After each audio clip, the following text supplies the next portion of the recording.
Selamat pagi Bapak Ibu, Shalom. Pagi ini kita akan belajar dari 1 Tawarikh pasal yang kedua. Dari pagi ketika saya bangun, saya baca-baca, saya tersenyum Bapak Ibu. Ya. Kenapa saya tersenyum? Ini mau ngomong apa? Karena ingat isinya semuanya silsilah. Ini mestinya yang korbannya yang kapan data, karena sudah biasa gitu. Tapi saya percaya kalau saya mau pasti Tuhan mampukan. Amen. Jadi pagi ini kita akan belajar mengenai silsilah ya, mengenai anaknya Israel, anaknya Yehuda dan macam-macam. Nah kan kalau ngomongin silsilah kan itu kan bisa jadi nanti ngomongin keluarga berencana dan sebagainya, gitu kan. Tapi tadi pagi itu harga hikmat, tiba-tiba oh iya ingat. Ya. Jadi Bapak Ibu pengen saya cerita apa? Banyak nih namanya di sini nih. Ya udah kalau nggak ada yang ngomong udah saya aja yang milih ya Bapak Ibu ya.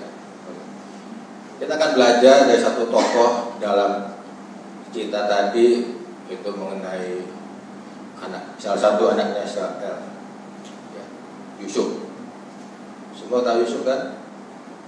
Kalau kita baca di Alkitab, Yusuf itu hidupnya nggak enak Bapak Ibu.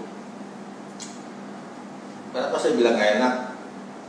Dia pernah dicemplungin ke dalam sumur oleh kakak-kakaknya, dan dia juga pernah dijual sebagai budak.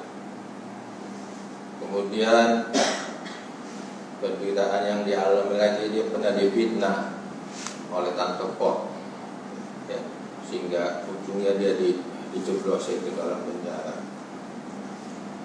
Itu sebuah cerita kronologis hidupnya Yusuf yang sangat-sangat tidak enak. Kalau kita alami seperti itu kan pasti nggak enak. Tapi Alkitab mencatat luar biasa. Ya. Dalam Kejadian dicatat bahwa Tuhan selalu menyertai Yusuf. Ya, ada 3 kali ya, Tuhan selalu menyertai Yusuf. Dan apa yang Yusuf kerjakan dibuat Tuhan berhasil. Di satu sisi kehidupan Yusuf sangat pahit, tapi di sisi lain Alkitab mencatat Tuhan selalu menyertai Yusuf. Bahkan Alkitab mencatat dalam usia yang masih muda 30 tahun Yusuf diangkat menjadi pejabat nomor 2 pada zamannya. Yang kita mesti belajar, kenapa Yusuf disertai Tuhan? Kenapa Yusuf selalu ditolong Tuhan? Kenapa Yusuf selalu dibela Tuhan? Bahkan Tuhan angkat hidup Yusuf tinggi. Ini tentu ada hubungan sebab akibat. Enggak ujuk-ujuk Yusuf diangkat menjadi orang nomor 2 di Mesir. Ya, enggak simsalabim, enggak. Ya, kita sebagai orang Kristen untuk mendapatkan pertolongan Tuhan, pembelaan Tuhan, kasih sayang Tuhan, itu ada harga yang mesti kita bayar. Enggak bisa ujuk-ujuk, enggak Bapak Ibu. Ya, enggak bisa. Ya, kalau ujuk-ujuk langsung mah enak Bapak Ibu. Ya, kita akan belajar ya, kenapa sih kok Yusuf hidupnya nggak enak tapi diangkat Tuhan tinggi.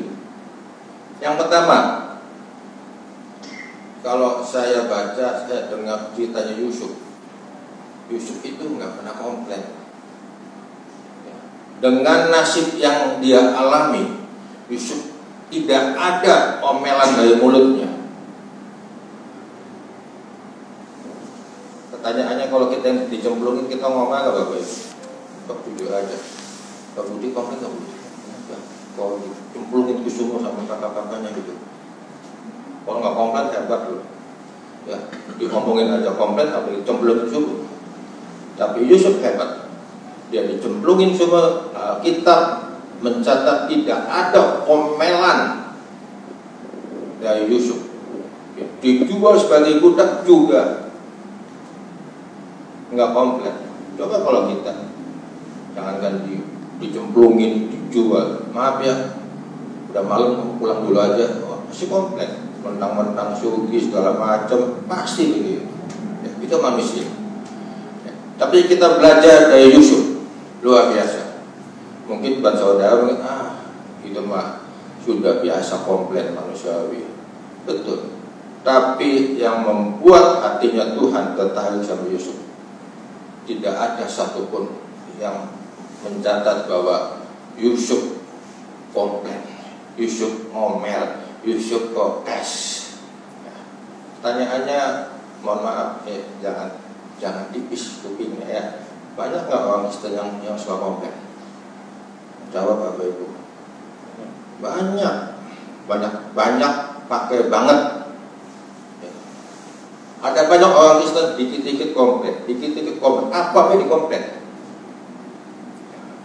Tapi mungkin kalau saya datangnya ke bagian 6:30, ada aja. Pasti dia tetap kayak nemen. Datang ke pagi diomong, datang tadi kalau telat juga diomong, nyanyi belenak diomong. Ya. Jangan pernah komplain Bapak Ibu. Apapun keadaannya, belajar mengucap syukur sama Tuhan. Ya. Ketika saudara dan saya bisa mengucap syukur dengan baik-baik, Allah turut bekerja untuk mendatangkan sebuah kebaikan. Ya. Nah, contohnya, ini kisah nyata loh. Allah betul-betul turut bekerja buat hidupnya Yusuf karena dia tidak suka komplain. Ya. Ada banyak orang Kristen, apa komplain. Hidupnya kalau nggak komplain nggak enak. Ada banyak orang Kristen kalau nggak berantem nggak enak, kalau nggak ribut nggak enak. Gimana gitu mau diberkati Bapak Ibu? Mohon maaf ya. Kita terkadang hidup saudara, hidup saya terkadang seperti bangsa Israel. Ya, tahu kan habitnya bangsa Israel? Ngomel, nyanyi aja. Ya. Pengen daging, komplain Tuhan kasih durung puyuh. Pengen roti, Tuhan kirim mana. Siang hari kepanasan, Tuhan kasih tiang awan. Pendinginan, Tuhan kasih tiang api. Kurang apa Tuhan? Sudah dipenuhi semua sama Tuhan, tetap komplain nggak? Tetap komplain. Dan akan Musa dipaitkan oleh bangsa Israel, sehingga bangsa ini tidak bisa masuk ke tanah perjanjian, tanah-tanahan, tanah yang penuh dengan berkat susu dan madu. Belajar mengucap syukur Bapak Ibu. Ya. Saya sejak dulu ya pegang bank, saya belajar tidak komplain Bapak Ibu. Banyak hal yang membuat saya bisa komplain, banyak hal yang membuat saya kepahitan, banyak hal yang membuat saya sakit hati. Tapi semuanya saya belajar mengucap syukur Bapak Ibu. Dan ketika saya belajar mengucap syukur, ya, saya melihat pelanginya Tuhan Bapak Ibu. Kemuliaan demi kemuliaan, ya, saya boleh menikmati janji-janji Tuhan. Ya. Ada banyak teman-teman kepala cabang kerjanya komplain dulu, dan saya boleh melihat hidupnya nggak diberkati, banknya nggak diberkati. Ya. Saya belajar Bapak Ibu, karena saya pengen Allah turut bekerja. Jadi kalau saudara dan saya pengen disertai Tuhan, pengen angkat tinggi oleh Tuhan, belajar seperti Yusuf. Jangan ada omelan di mulutmu, jangan ada ocehan di mulut saudara dan saya. Ya, karena ketika saudara dan saya tidak bisa mengucap syukur, saudara dan saya tidak bisa melihat kemuliaannya Tuhan. Amin. Luar biasa. Bayangkan usia 30 tahun Tuhan angkat Yusuf tinggi. Enggak main-main. Seorang yang hidupnya enak, hopeless, sudah enggak ada harapan. Tapi toh di tangan Tuhan yang hopeless Tuhan bisa jadikan luar biasa. Jangan khawatir menghadapi situasi saat ini Bapak Ibu. Yang penting jaga mulut, belajar seperti Yusuf. Yang kedua, kenapa Yusuf diberkati oleh Tuhan? Kenapa Yusuf ditolong oleh Tuhan? Dia bertanggung jawab. Selama dia bekerja di Potifar maupun di penjara, Yusuf adalah seorang yang bertanggung jawab. Dia punya integritas, dia punya komitmen, ya. Dia kerja betul-betul kerja. Titip pesan saya kepada Bapak Ibu yang anak-anaknya masih bekerja, jadilah pegawai-pegawai yang bertanggung jawab, jadilah pegawai yang komitmen, jadilah pegawai yang punya attitude yang baik. Yusuf attitude-nya baik kok, sehingga dia dipercaya oleh kepala penjara. Ada banyak pegawai bekerja seenaknya, datang terlambat, makan siang 2 jam sebelum waktunya udah pulang, suka ngemplang duit, mohon maaf. Ya. Saya selama jadi kepala bank sudah banyak 26 orang yang saya keluarin gara-gara duit 10.000. Ya, yang jujur soal uang. Ya. Di lapangan, dalam dunia pekerjaan, kalau kita sebagai pegawai nggak jujur soal uang, kita takut mati, Bapak Ibu. Ya. Ini di tengah-tengah kita ada orang bank juga, belajar yang jujur. Kalau ngecek duit itu matanya berkunang-kunang, Bapak Ibu, duitnya banyak bisa ditewok. Dan jujur, kalau saya mau ngambil, mau pinjam dulu itu bisa, asal besok bisa dibalikin. Saya jual beli mobil, contoh Bapak Budin ini, om ada mobil Innova, ya, pinjam dulu, pinjam uang berangkas dulu. Itu nggak ketahuan, asal saya kerjasama dengan wakil saya. Laku balikin mana duitnya. Tapi saya tidak pernah melakukan seperti itu. Belajar jadi pegawai yang punya attitude yang baik seperti Yusuf. Siapapun kita, belajar jadi orang yang punya attitude yang baik, khususnya dalam hal uang. Mohon maaf Bapak Ibu, ya mungkin agak enak. Ada banyak orang Kristen yang main-main dengan uang, kemplang sana, kemplang sini. Hati-hati. Ya. Kalau saudara ingin diberkati sama Tuhan, belajar seperti Yusuf, supaya hidup Yusuf itu luar biasa. Ya. Dia belajar bertanggung jawab ketika menjadi pegawai, baik di Tantepok maupun di penjara. Karena di luar sana banyak hal-hal yang membuat kita gelap mata, Bapak Ibu. Ya. Banyak hal yang membuat mata kita gelipat. Hati-hati. Ya, kebetulan saya banyak pengalaman dalam hal itu. Ya. Ini saya nggak guyon, Bapak Ibu. Ya. Ada pegawai bagian umum yang ngemplang 10.000 besok keluar. Bukan soal 10.000-nya Bapak Ibu, nanti jadi kebiasaan jelek. Ya. Ada teller karena anaknya sakit, dia ngambil 500.000, besok langsung keluar. Nah itu tidak seperti Yusuf Bapak Ibu. Belajar.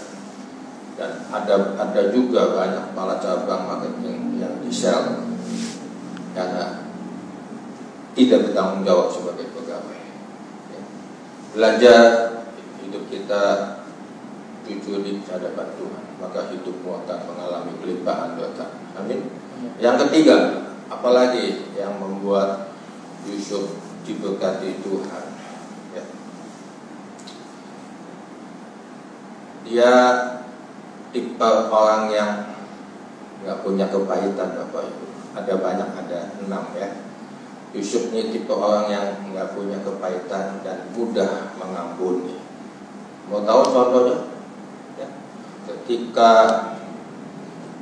di Mesir musim kelaparan dan kakak-kakaknya datang ke Mesir, bisa nggak Yusuf nggak ngasih itu gandum? Tolak aja, biar aja dulu gua mau dimatiin, ya nggak usah dikasih, dia mati semua kakak-kakak saya. Tapi bukan begitu yang Yusuf lakukan.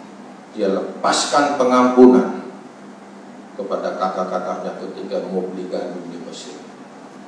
Apa buktinya? Ketika dia ketemu dan Yusuf tahu yang datang adalah kakak-kakaknya, ya, terjadilah tangis-tangisan, cipika-cipiki. Ya, ini Alkitab yang ngomong, tapi enggak ditulis cipika-cipiki ya. Ya, kalau dibahasakan sederhananya dia cipika-cipiki. Itu yang membuat Tuhan tuh tergugah hatinya kepada Yusuf. Ya, ketika Yusuf jadi orang nomor 2 di Mesir. Ya, kan mesti bisa dia sombong. Ya, tapi Yusuf punya hati yang mengampuni, punya hati yang mulia, ya, mulia banget, mulia banget. Kalau saudara disakiti sama teman, ya, terus temannya datang lagi, kayaknya nggak mau ketemu lagi. Di luar sana banyak orang Kristen yang tidak bisa mengampuni. Ketika saudara dan saya tidak bisa mengampuni, ya, berkat itu masih menggantung di atas Bapak Ibu. Kita dapat berkatnya tuh nggak banyak. Tapi ketika saudara dan saya bisa mengampuni seperti Yusuf, tidak punya kepahitan seperti Yusuf, itu berkat dari langit itu akan tercurah buat saudara dan saya dengan berlimpah. Nggak gampang. Saya tahu pengampun itu nggak gampang.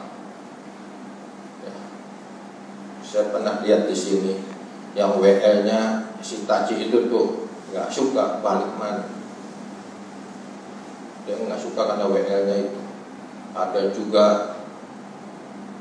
jemaat yang nggak suka dengan pengorbanannya, balik lagi dia. Jangan lakukan seperti itu Bapak Ibu. Jangan punya kepahitan sama seseorang, karena berkatmu akan terhalang. Kalau saudara tidak mengampuni, Alkitab mengatakan Tuhan juga tidak mengampuni. Kalau Tuhan tidak mengampuni, berkat itu akan terhalang, tidak turun seutuhnya. Jadilah pribadi-pribadi yang bisa mengampuni Bapak Ibu. Saudara nggak percaya, saudara maki-maki saya nggak akan pernah balas Bapak Ibu. Saya sudah kenyang dimaki-maki sama orang, dituding-tuding, sudah kenyang. Tapi setiap balas hanya bilang Tuhan ampuni mereka. Dan mereka ya nasibnya sudah beda jauh. Ya. Asal kenapa? Saya belajar mengampuni. Sakit, tapi saya tidak boleh punya kebaikan sama nasabah, sama jemaah. Kalau sampai hari ini saya diberkati Tuhan luar biasa. Salah satunya saya belajar mengampuni Bapak Ibu. Saya belajar tidak punya kepahitan. Teman saya ini kepala bank Bapak Ibu, dia tuh tidak bisa mengampuni, ya. Dan ujung-ujungnya banyak protes dari bank yang lain, langsung dipanggil sama bos, ya. Dia bilang besok kamu keluar, ya, mobilnya ditinggal, benar keluar Bapak Ibu. Ya, kejadiannya di Bandung, dipanggil ke Jakarta, karena ini orang nggak bisa mengampuni, selalu ribut aja, selalu punya kepahitan, selalu ngomong-ngomongin. Bayangin kepala cabang bisa digituin. Biarlah kita belajar dari kisah ini. Jangan simpan kepahitan, tidak bagus. Minimal kalau saudara tidak bisa mengampuni, masih menyimpan kepahitan, pasti saudara akan kepikiran terus, ya. Itu tensi naik Bapak Ibu. Yang penting coba aja. Ya. Kalau tensi naik, imun langsung ngedrop. Dan kalau nggak sembuh-sembuh, ICU nggak sembuh lagi, pilihannya cuma 2, ya, mau talang atau golden gate. Ini serius kok. Banyak nasabah saya yang seperti itu. Saya tuh sakit hati, positif sama itu. Ya ampun, nggak bisa. Tensinya mati ya, tensinya mana? Tapi sakit sih, ICU. Ya beli apa? Nggak lama 3 bulan meninggal. Karena nggak bisa mengampuni Bapak Ibu. Punya kepahitan dibikin, ya apa nggak stres? Ngapain? Kan saya pernah bilang sama si itu, Udah itu orang nih anggap orang yang ganteng simping, dia bilang ya bisa. Kalau saya punya prinsip, ada orang yang nyakitin saya, yang misolimin saya, anggap dia orang simping. Masa pengen simping sama? Gak mau saya. Mungkin itu saja ya, karena saya mesti absen. Ya. Belajar seperti Yusuf, maka hidupmu akan diberkati luar biasa. Yusuf itu hidupnya dalam posisi terjepit, tapi Tuhan buat Yusuf melejit. Bapak Ibu, amin. Terjepit, Yusuf tuh nggak enak, dari kanan kiri atas bawah nggak enak, ya. Betul-betul terjepit, tapi di tangan Tuhan Yusuf bisa melejit, Bapak Ibu. Saudara, kalau posisimu nggak enak seperti Yusuf, ingat, ada Allah Immanuel yang sanggup membuat hidupmu melejit. Saatnya Pak, jaga mulut, jangan komplain. Komplain itu tidak mendatangkan berkat. Terima kasih, Tuhan memberkati.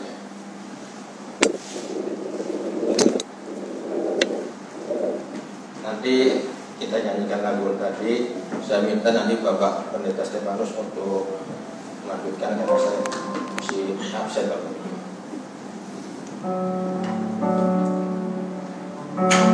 Hidup ini adalah